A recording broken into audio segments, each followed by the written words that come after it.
The Trump administration is pausing all asylum decisions after two members of the National Guard were shot near the White House. This comes as the Secretary of State prepares to meet with Ukrainian officials tomorrow in an effort to end the country's war with Russia.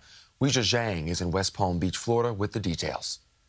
In the wake of the shooting of two members of the National Guard in Washington, D.C. on Wednesday, the Trump administration is directing the U.S. Citizenship and Immigration Services to pause all asylum decisions. The president posted on Truth Social he will permanently pause migration from all third world countries to allow the U.S. system to fully recover. The announcement comes after the president repeatedly criticized the Biden administration's immigration policies. There's a problem because so many bad ones came in on the planes. They just walked in. Whoever the strongest people were physically in a way, but whoever the strongest, they got on the planes. There was no checking.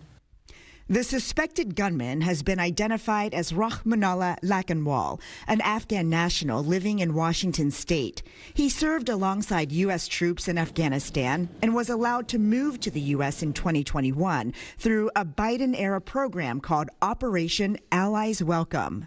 The changes to the nation's asylum policy came as West Virginia residents gathered to mourn the death of National Guard specialist Sarah Beckstrom, who was killed.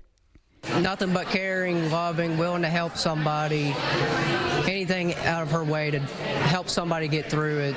In another White House development, CBS News has learned that Secretary of State Marco Rubio and other U.S. delegates will meet with Ukrainian officials here in Florida on Sunday.